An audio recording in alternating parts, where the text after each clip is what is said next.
Hello, third grade, and welcome to Unit 3, Week 3. Today we're going to be talking about scarcity and trade, and we're going to learn what those words mean. You're going to answer your essential question, how does scarcity affect trade? What do you think? So you're going to write down your answer on the lines in that area right under where it says essential question, and then where it says words to know, you're going to write what you think each one of these words means. So we have the word demand, supply, scarcity, product, and trade.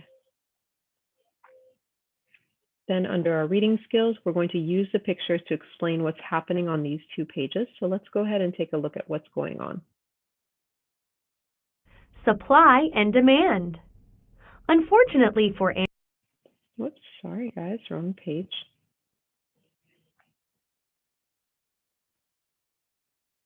Lesson 2. Scarcity and Trade.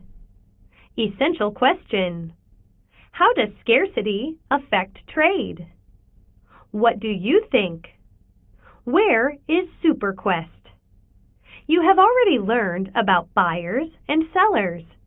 Aaron is a buyer. He wants to buy the new SuperQuest video game, but it has been sold out for weeks. Aaron is bummed because none of the stores have any games left to sell.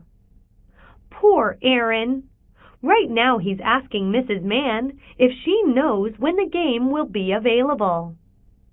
Quick check. Why is Aaron upset? All right, we know that Aaron is upset because the SuperQuest game is now sold out.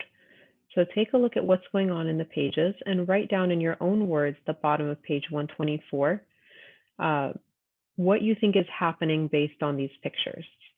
And then when you've completed that on page 125, what would you do if you wanted to buy something and it was sold out? So think about what your options might be. If all of them have already been sold, what could you do to try and get that item that you want? Once you've completed that, we're going to go on to the next pages, and we're going to listen and read about supply and demand.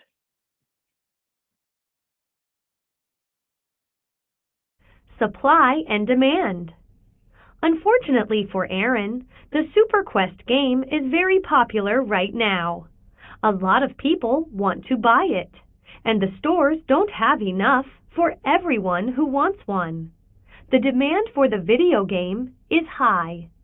Demand is the number of people who want or need something. This helps us understand why Aaron can't find the video game. Another problem is that the factory didn't make enough SuperQuest games for everyone who wants one. This means that the supply of the video game is low. Supply is the amount of something that is available. Now we see why SuperQuest is so hard to find. A lot of people are buying the game, so demand is high.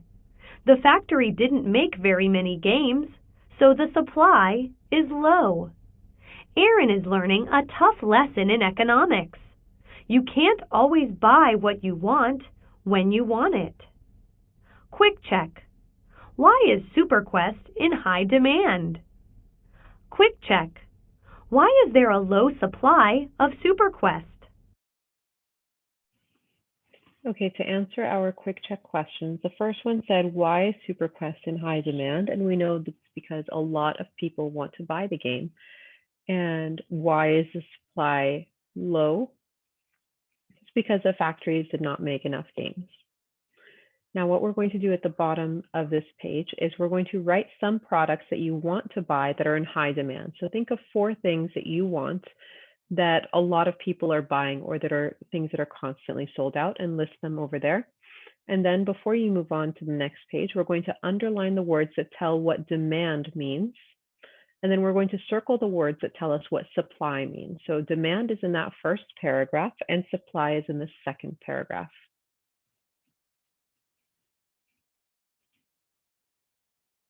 Take a minute to finish those up, and then we're going to go on to the next page we're going to read about scarcity.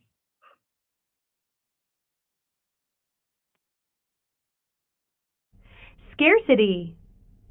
When there is a low supply of an item, we say the item is scarce. Scarcity is when an item is difficult to find or get. When a product that you want to buy is scarce, you have to make choices. The people selling the scarce product might charge a high price for it. Do you pay the high price? Or do you wait until the price goes down? Maybe you decide not to buy the product at all. Another choice might be to trade for the item you want. To trade means to give one item in return for something else. When things are scarce, people may trade with each other for items they want or need. Quick check. Pretend you had a copy of SuperQuest. What is one item you would accept from Aaron in a trade? Okay, let's go ahead and work on this page. Now we're going to be using our reading skill about cause and effect. So we're going to underline what happens when a product is scarce. So think about what is the effect when there's not enough of something, what happens? And then in the area on the page below, it says, imagine that you have a SuperQuest game that you will trade with Aaron. Draw what you would accept from him in return. So think about something that you want. If you have the SuperQuest game, what's something you want that Aaron could give you where you would trade with him? Make sure you draw it neatly and label your item so I know what it is. Next, we're going to go into products traded in the United States.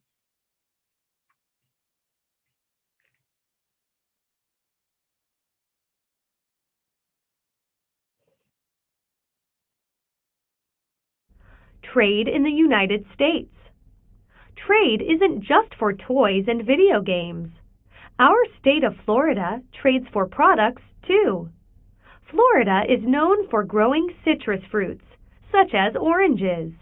Because oranges grow well in Florida, people can easily find them in our stores and markets. But other products are not as easy to find in Florida. They are scarce. How do we get these scarce items to Florida? We trade for them. We sell the products we have, and we buy the products we need. So while we eat products such as cheese, wheat, or beef from other states, people in those states eat oranges grown in Florida. Resources and trade. We trade for scarce resources too. One example of a scarce resource is oil. It is only found in certain areas of the world, and there is a limited supply. We use oil for many different things, including gas for our cars and trucks. Florida has very little oil, so we have to trade with other states or even other countries to get this scarce resource. Fun facts. Florida grows 75% of the oranges in the United States. Oranges are called seedless when they have 5 seeds or less.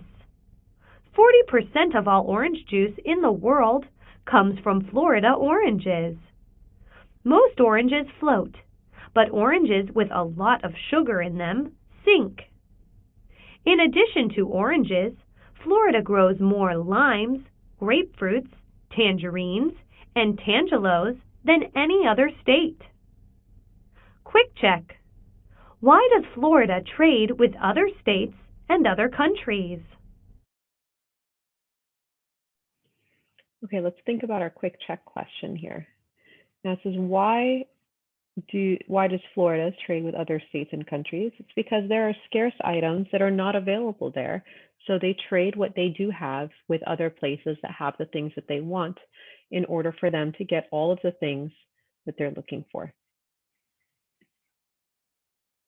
Now let's take a look at this bottom section over here. Suppose you're reading about scarcity on farms in the United States. You come to a diagram like this one below. It's a line graph. A line graph shows information that changes over time. Let's see how to get information from a line graph. So when you're looking at a line graph, the first thing you're going to pay attention to is the title. It's usually written much bigger and it's on top.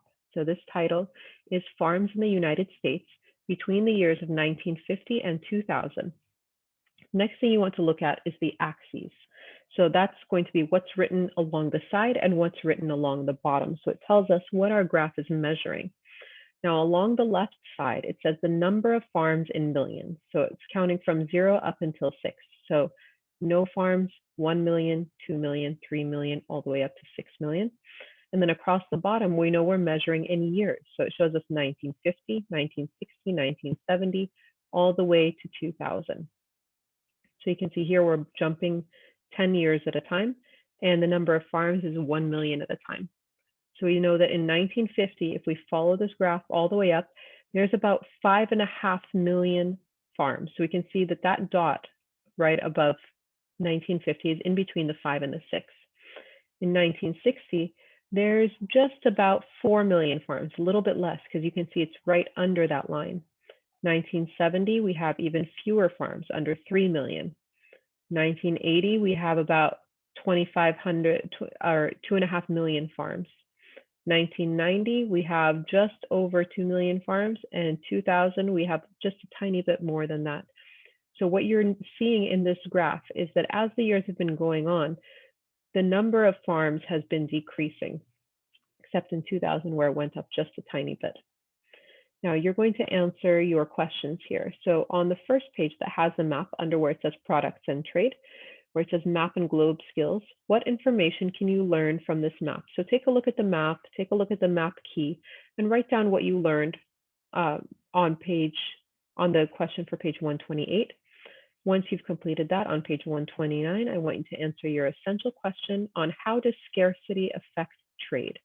Once you're done with that, you're going to go back to the show as you go pages, page 102 and 103, and fill in the information for this lesson, and then you will work on your quiz. If you have any questions, let me know. Otherwise, I hope you have an amazing day.